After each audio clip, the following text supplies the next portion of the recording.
चलिए, नमस्कार दोस्तों, श्री जी ज्ञान सेंटर चैनल में हम आप लोग का स्वागत करते हैं।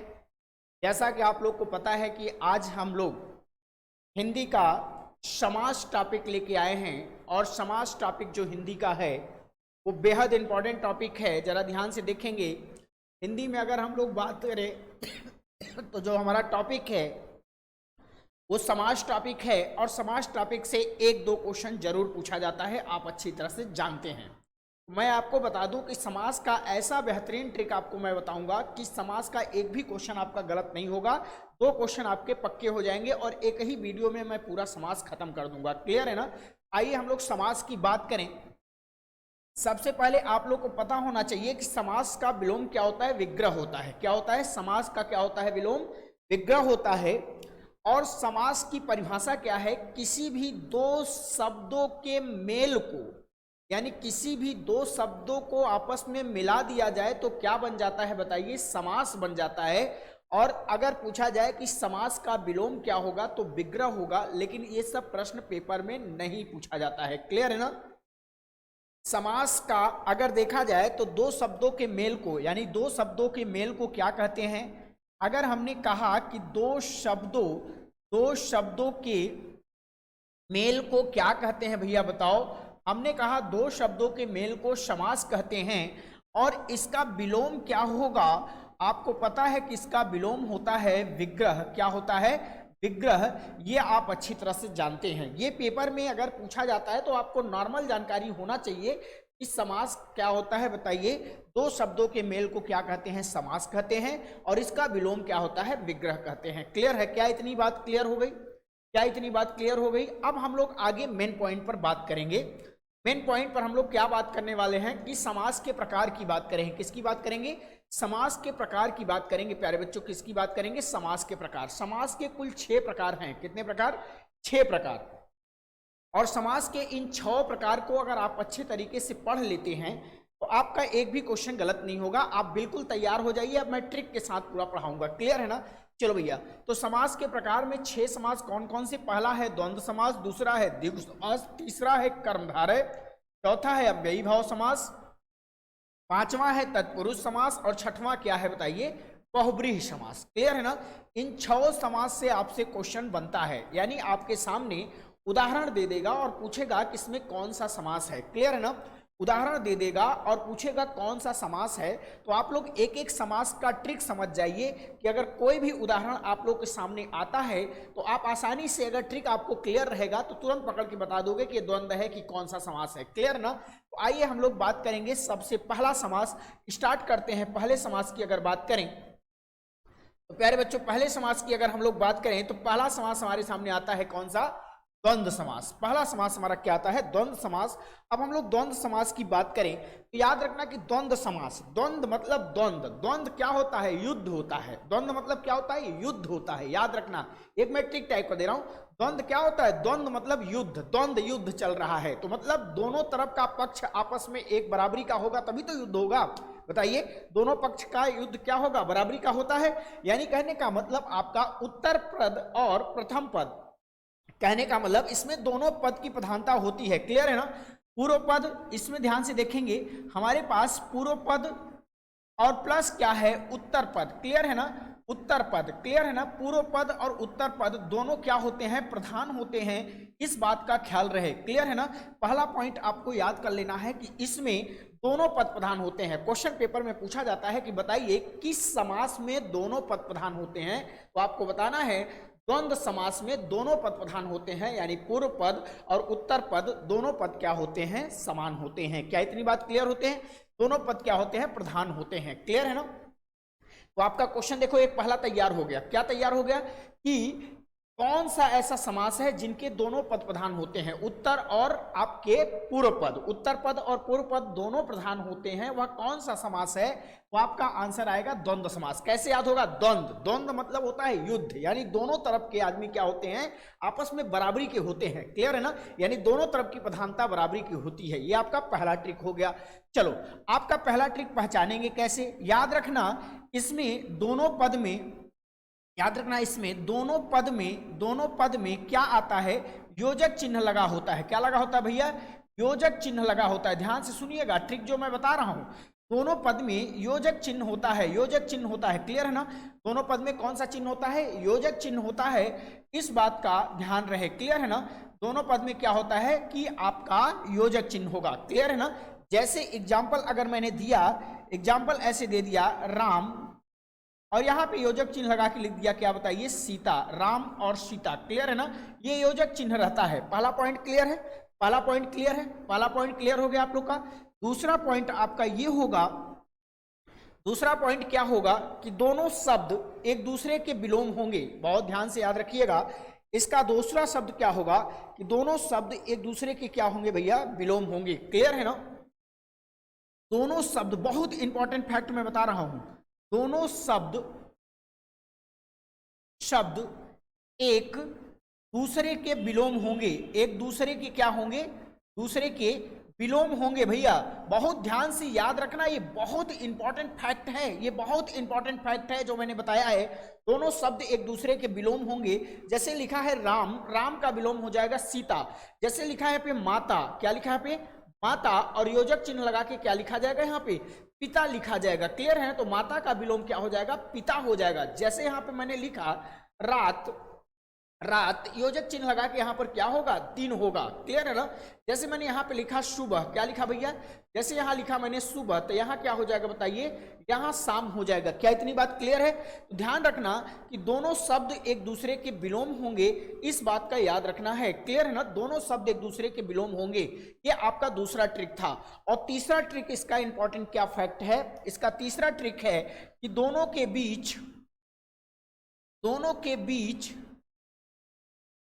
बीच और शब्द का लोप होगा, और शब्द का लोप होगा। दोनों के बीच क्या होगा भैया? दोनों के बीच और शब्द का लोप होगा, इस बात का ध्यान रहे।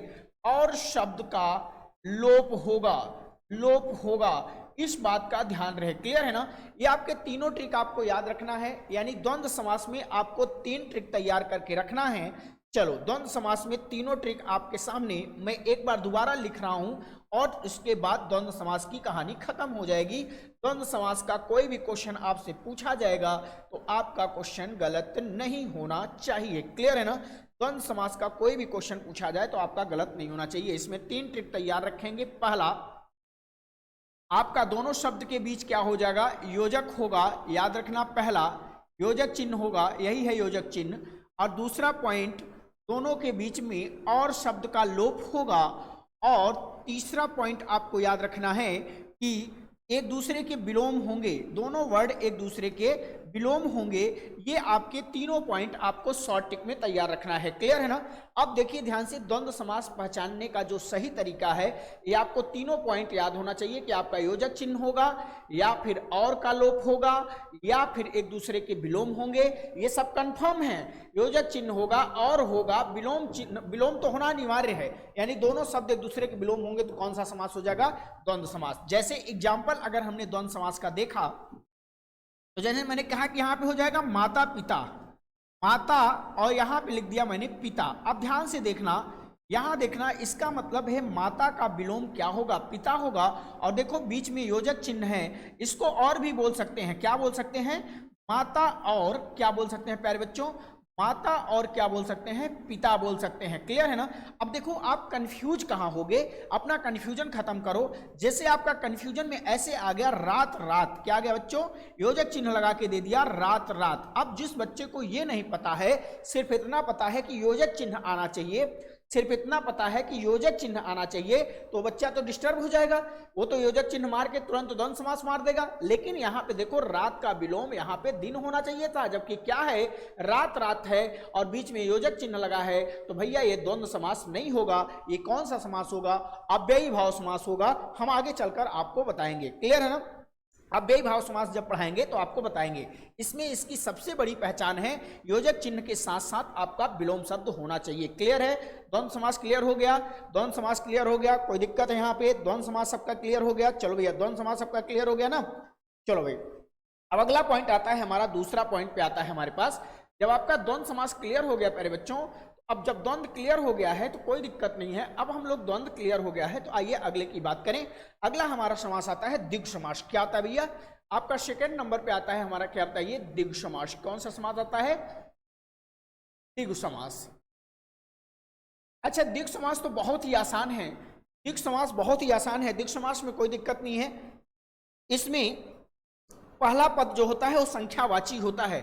इसका जो पहला पद होता है, ध्यान रखना, इसका पहला पद जो होता है, पहला पद जो होता है, पहला पद संख्यावाची होता है। प्यारे बच्चों, संख्यावाची होता है। पहला पद क्या होता है?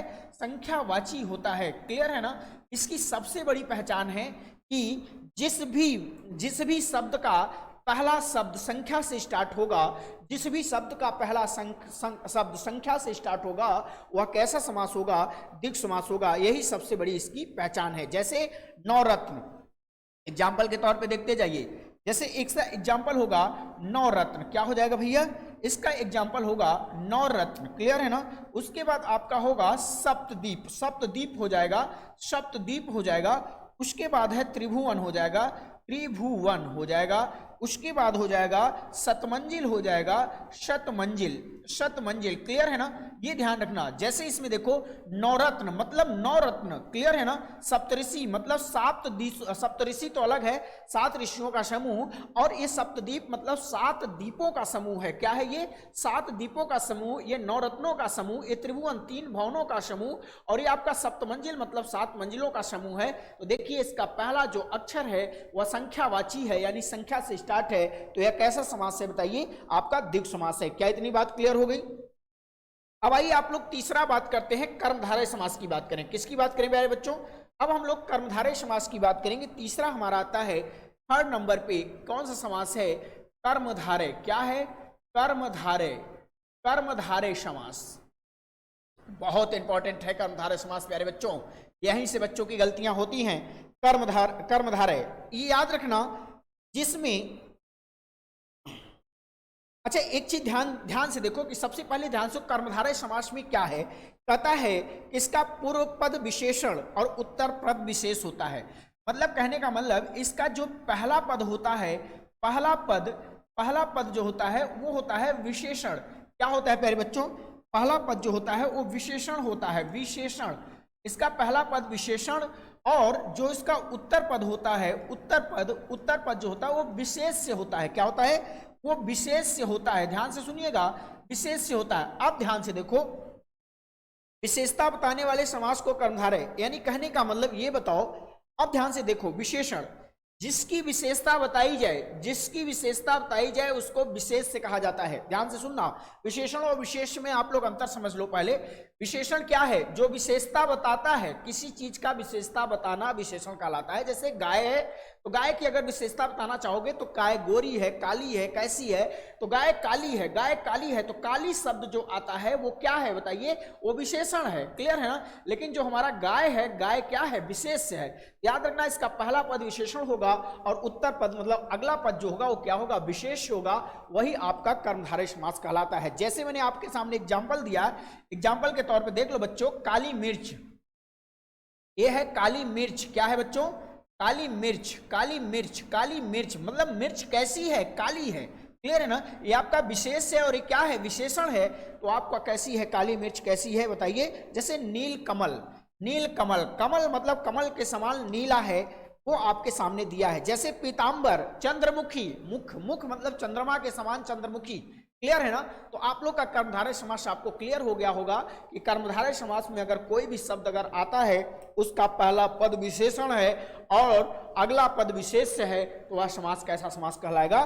कर्मधारय समास। क्लियर है ना? चलो भैया, अगला समास अव्ययी भाव समास, बहुत इंपॉर्टेंट समास है। चौथा समास की हम लोग बात कर लें, जल्दी जल्दी बढ़ेंगे, क्योंकि चौथे समास की बात करें, अव्ययी भाव समास। क्या है भैया? अव्ययी भाव समास। क्लियर है ना? अव्ययी भाव समास की बात करते हैं हम लोग, बहुत ध्यान से देखेंगे अव्ययी भाव समास। अब देखो इसमें ध्यान से, अव्ययी भाव समास में क्या है, जिसमें देखो इसमें अव्यय का बात है, अव्ययी भाव समास है तो अव्यय है। इसमें हम लोग अपने तरीके से अगर देखा जाए तो याद रखना कि इसमें अपने तरीके से देखा जाए तो इसका जो पहला पद होगा, जो इसका पहला पद होगा, जो इसका पहला पद होगा वह वह उपसर्ग से जुड़ा होगा, उपसर्ग होगा। पहला पद इसका क्या होगा? उपसर्ग होगा। पहला पद इसका क्या होगा? उपसर्ग होगा। और इसका जो दूसरा ट्रिक है बच्चों, इसमें भी योजक चिन्ह रहता है, योजक रहता है, योजक होता है, बट इसमें तीसरा पॉइंट जो है विलोम नहीं होता, विलोम विलोम नहीं होता। क्लियर है ना? विलोम नहीं होता, इस बात का ध्यान रहेगा। क्लियर है ना? इसमें विलोम नहीं होता, इस बात का ध्यान रहे। इसमें क्या है? विलोम नहीं होता। क्लियर है ना? जैसे मैंने आपके सामने एग्जाम्पल रखा आजीवन, जैसे रखा आजीवन, आजीवन, आजीवन में देखिए इसमें जो आज शब्द आया है ये क्या है? उपसर्ग है। क्या है बताइए? उपसर्ग है। आज जो आया है उपसर्ग है। आजीवन ये आपका क्या है? अव्ययी भाव समास है। जैसे इसमें आया है प्रतिदिन, क्या आया बच्चों? प्रतिदिन। इसका जो प्रति आया है ये क्या है? उपसर्ग है, यानी प्रति उपसर्ग है। क्लियर है ना? अच्छा, जैसे आपका आ गया है यथा समय, क्या आ गया? यथा, यथा समय आ गया। यथा समय मतलब यथा क्या है? आपका उपसर्ग है। क्लियर है? इसके बाद अब ध्यान से देखेंगे, जैसे में इसमें आ गया रात रात, देखो ध्यान से, इसमें आ गया रात रात। क्लियर है ना बच्चों? इसमें योजक चिन्ह आया है लेकिन ये विलोम नहीं है। अगर विलोम हो जाता तो कौन समास हो जाता? द्वंद्व समास हो जाता। तो यहां पे क्या हो जाएगा? अव्ययी भाव समास। क्या इतनी बात क्लियर है? क्या इतनी बात क्लियर है? बताइए। यथा स्थान आ गया, जैसे आ गया यथा स्थान, क्या हो जाएगा? जैसे आ गया आपके सामने यथा स्थान, तो यथा क्या हो गया? आपका उपसर्ग है। तो आप लोग ध्यान रखना, ये तीनों पॉइंट अव्ययी भाव समास के लिए याद कर लेना। पहला पद क्या है? उपसर्ग है, इसमें आ सकता है योजक भी, और विलोम नहीं होगा। अगर योजक चिन्ह के साथ आएगा तो वो दोनों शब्द विलोम नहीं होंगे, इस बात का ध्यान रखेंगे। क्लियर है ना? इसका पहला पद उपसर्ग के साथ जुड़ा होगा, ये आपका अव्ययी भाव समास है। क्या अव्ययी भाव समास आपका क्लियर हो गया? चलो भैया पांचवें की बात करें हम लोग। पांचवा नंबर, इसका शॉर्ट स्क्रीन लो, पांचवें नंबर की बात करो। पांचवा नंबर हमारा बहुव्रीहि। क्या है पांचवा नंबर? बताइए। पांचवा नंबर है बहुव्रीहि। आपके सामने आ गया बहुव्रीहि। अब ध्यान से देखेंगे, अब हमारा बहुव्रीहि समास, बहुव्रीहि समास में कोई पद प्रधान नहीं होता है। कोई पद प्रधान नहीं होता, नहीं होता, इस बात का ध्यान रखेंगे। कोई पद प्रधान नहीं होता, ये बहुत इंपॉर्टेंट फैक्ट है। क्लियर है ना? पेपर में पूछ लें कि कौन सा ऐसा समास है जिसमें कोई भी पद प्रधान नहीं होता, तो आपका आंसर होगा बहुव्रीहि समास एक ऐसा समास है जिसमें कोई पद प्रधान नहीं होता। क्या इतनी बात क्लियर है? बहुव्रीहि समास एक ऐसा समास है जिसमें कोई पद प्रधान नहीं होता, इस बात का ध्यान रहे। तो बहुव्रीहि समास में कोई पद प्रधान नहीं होता, इसमें अन्य पद की प्रधानता होती है, अन्य पद की प्रधानता होती है, प्रधानता होती है, इस बात का ध्यान रहे। अन्य पद की प्रधानता होती है। क्लियर है ना? इसमें मतलब कहने का मतलब जो भी शब्द दिया होगा उससे तीसरे कोई अन्य पद का अर्थ निकलेगा। जैसे एग्जाम्पल देखो, अभी समझ में आएगा। जैसे मैंने कहा दशानन, दशानन मतलब 10 आनन वाला, अर्थात किसकी बात हो रही है? अर्थात रावण की बात हो रही है। अर्थात किसकी बात हो रही है? रावण की बात हो रही है। जैसे पंचानन, उसके बाद पीतांबर, लंबोदर, लंबोदर ले लो, लंबोदर अर्थात गणेश की बात हो रही है। क्लियर है ना? आप समझ गए ना? दिया है दशानन लेकिन इसका अर्थ क्या निकल रहा है? रावण। दिया है लंबोदर, इसका अर्थ क्या निकल रहा है? गणेश। पंचानन अर्थात हनुमान जी, 5 आनन वाले, इस तरह से आपके शब्द निकलेंगे। क्लियर है ना? तो बहुव्रीहि का आप लोगों ने अर्थ समझ गया होगा कि बहुव्रीहि में कोई पद प्रधान नहीं होता, इसमें अन्य पद की प्रधानता होती है। जैसे कोई शब्द दे दे और उससे कोई और अर्थ निकले, वह आपका क्या हो जाता है? बताइए, बहुव्रीहि समास। क्लियर है ना? आइए लास्ट समास की बात करें। लास्ट है आपका तत्पुरुष समास।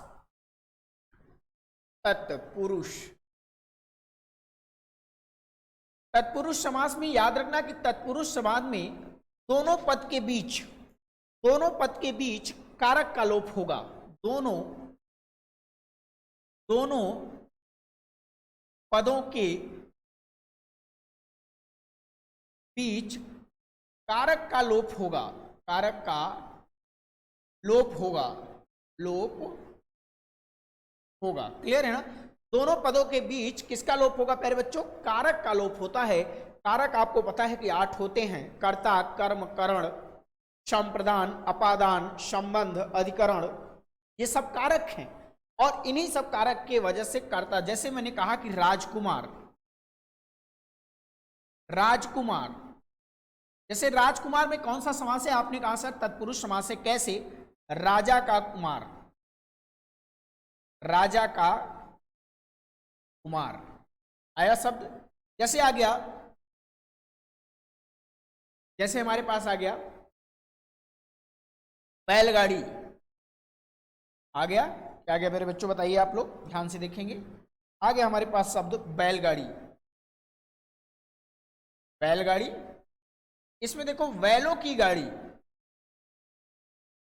बैलों की क्या है? गाड़ी है। देखिए इसमें आ रहा है कि नहीं आ रहा तत्पुरुष समास? यानी इसी तरह से आप लोग के सामने आएगा, तो आप लोग के सामने इसी तरह से जब आपके सामने कोई भी शब्द आएगा और उसमें कर्ता ने कर्म को, देखिए इसमें सारे के सारे कारक हैं, सारे कारक आपको याद होने चाहिए। चिन्ह सहित आपको अगर याद है तो आपका कोई दिक्कत नहीं होगा, सारे कारक आप चिन्ह सहित याद कर लीजिए और लोप करा लीजिएगा। जैसे देखो लिखा है कर्ता, अब लिखा है कर्ता, तो इसका चिन्ह होगा कर्ता ने कर्म को करण से या के द्वारा, कर्ता ने करण, देखो लिखा है कर्ता ने कर्म को करण से संप्रदान, संप्रदान मतलब के लिए होता है, क्लियर है ना।